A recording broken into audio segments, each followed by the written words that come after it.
Welcome in, OUA football fans. Wade Zanketta here with another week in the books. We had quite the week this past one in the OUA.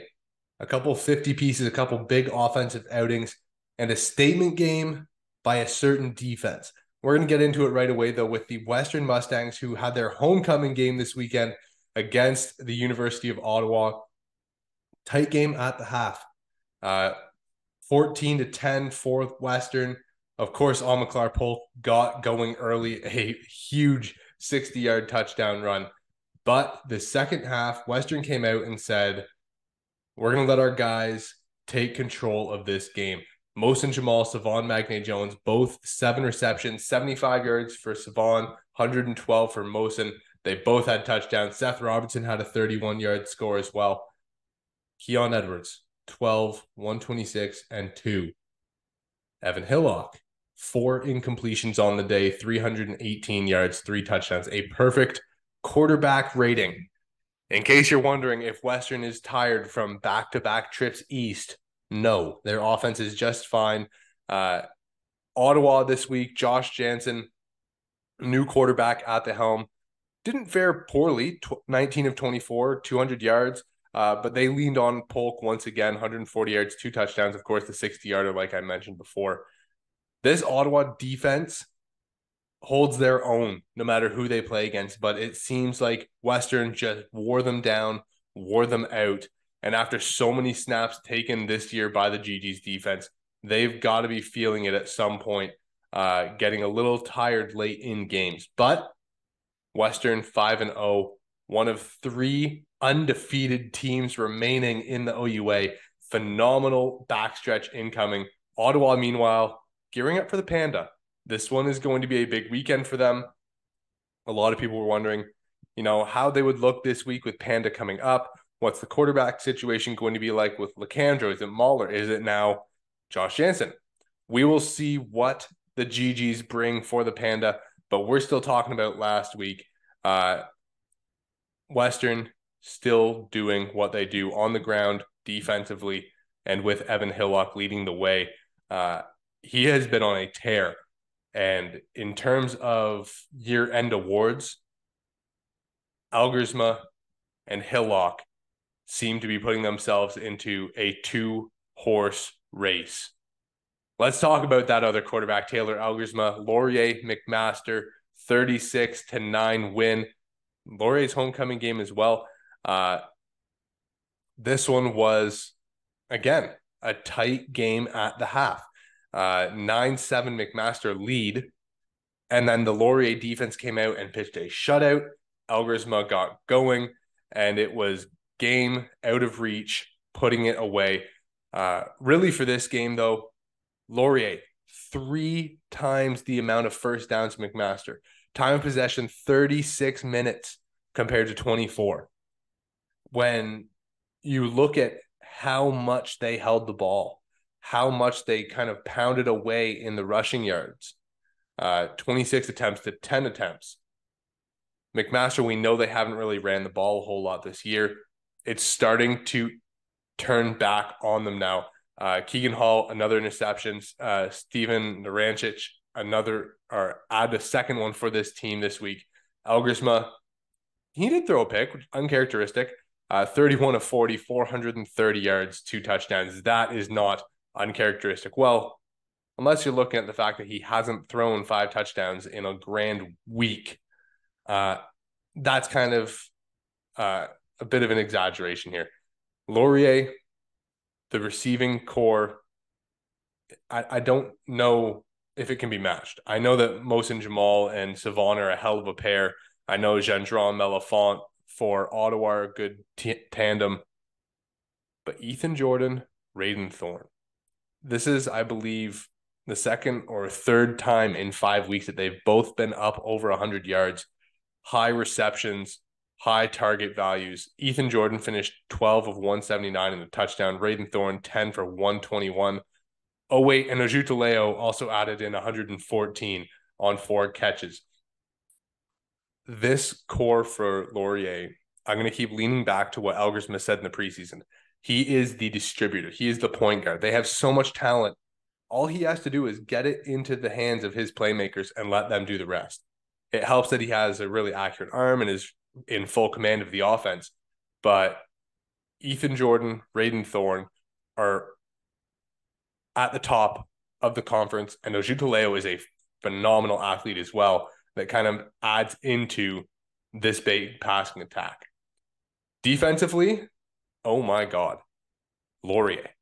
More specifically, oh my God, Ife Onyemano. 5.5 tackles, a sack, 2 TFLs, a forced fumble, and 2 interceptions. Both of the interceptions for Laurier in this game went to their defensive captain. He had a phenomenal game. Ethan Grigorich had a quiet game, standing right beside him, but Ife must have just been inhaling the tackles all weekend long.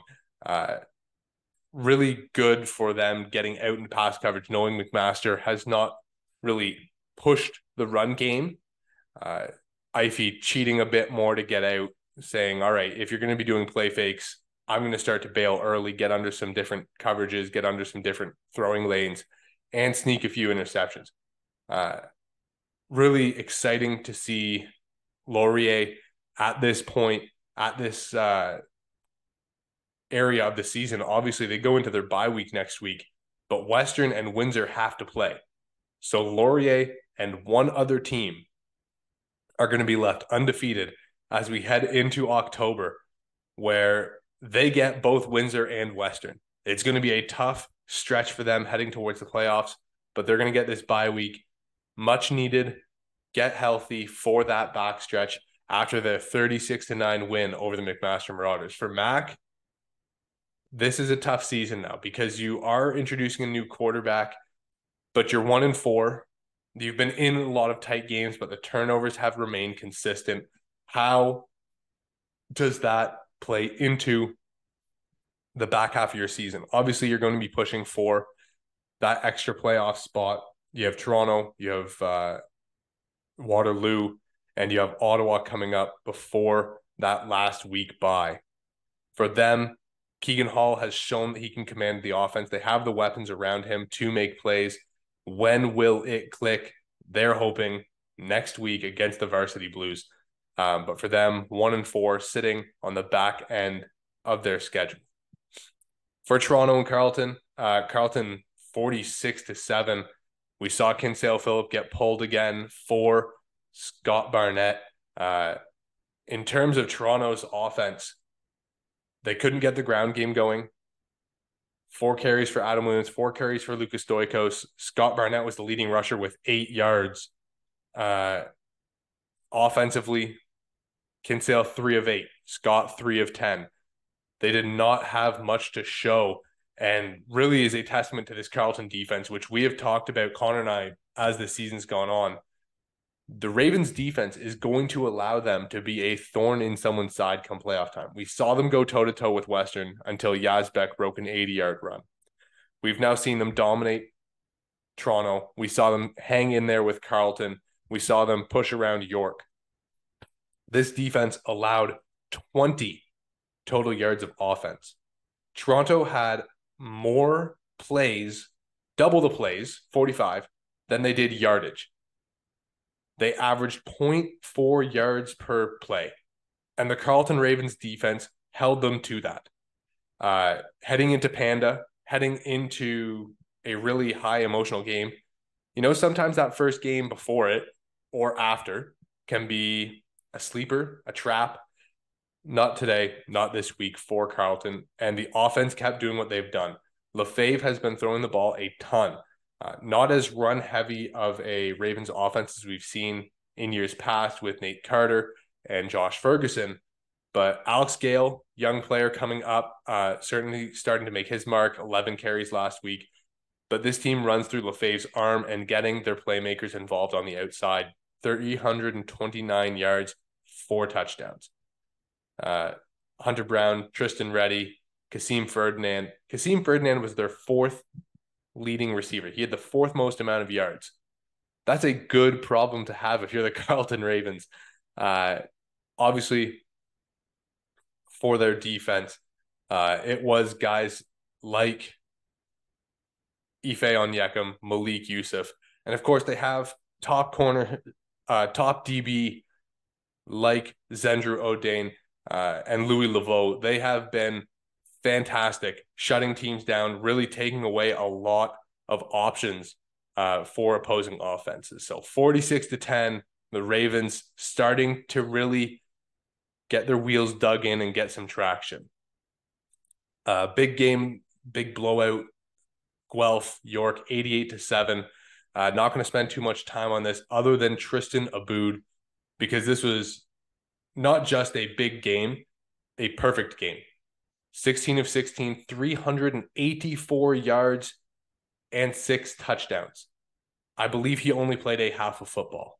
Willem Arsenault, the 85-yarder. Vishon Janusis, 102 touchdowns. Jakob Thomas, 2 touchdowns. Kane Stevenson, I believe they call him Citizen Kane on the Guelph play-by-play, 2 touchdowns. This is a big day for the Guelph offense. They started to click. Balanced. While they did throw that much, it was still a balanced attack. But when it's 35-0 after the first quarter, and Tristan Aboud's already got 3 touchdowns, Anthony Guthrie has another punt return touchdown, Guelph just kind of put the pedal to the metal and let it go. A lot of chunk yardage by Danavian Malloy as well, as he rounded out with I believe a 90-yard touchdown. But yeah, Guelph 88-7 over York. We'll just leave it at that. Final game of the week, the top 10 matchup that people were anticipating. Of course, Alex Freakin not even dressing for this game after he sustained a late hit against Western the week before. So he was out. It was up to Russell Weir. Can he give his defense enough room to just hang in there long enough? And unfortunately, in the third quarter, it was far from it. Field goal by Brady Lidster, 75-yard pick six, and then Giovanni Cunningham touchdown, and then a second pick six from a defensive line, Muftav Jelly. 3 turnovers for Russell Weir, 3 interceptions. Anthony Leo had an interception as well, the freshman quarterback from SAC. But they ran the ball well, 64 yards for Cesare, 62 for Souls. Nico Cuomo had 60 yards receiving, but the turnovers killed them in this one. 2 of them for touchdowns. It gave Windsor's team life, where Queens' defense was holding in. And really, we talked last week about Windsor's offense not gaining the traction on the ground against Ottawa. Queens picked up right from there. No Joey Zorn, but Chris John had 14 yards. Mambo had 46. So Queens' defense did their job.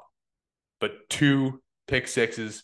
It's a really tough place to put your team in, especially down your starting quarterback. Queens, I feel like, is going to want to avenge this loss, but they're now sitting below 500 still. Windsor 5-0 for the first time since 75. Talk about a run for the ages with this program. It's exciting to see the Windsor Lancers. Of course, a no Alex freaking Queens is a completely different look than we've seen all year and all of last year. I mean, aside, once he came in halfway through the year. Next week is the test for Windsor. You have the Western Mustangs at Alumni Field. They are coming to you. This is the moment to say it's all in. I expect Joey Zorn will be back. Chris John will get going. Danny Skelton, Giovanni Cunningham, the rest of the weapons on offense will be present. Queens, though, they need to reset. They need to get their quarterback healthy, get him back for the rest of the season. We'll say, for Windsor, Connor's guy, Kolade Amusan, 2.5 more sacks. He only had 3 tackles total, so 2 and 2, 2 solo, 2 assisted. 3 of the 4 plays he was involved were sacks. This guy has been phenomenal. He's been on a torrid pace this year. Connor was on it early. I have to keep it going for him. But that is all in terms of week number 5. Week 6, we've got a good slate of games, including the Panda. Stay tuned for that one as we break it down next week, but enjoy your week, the last week of September. Don't call Green Day just yet.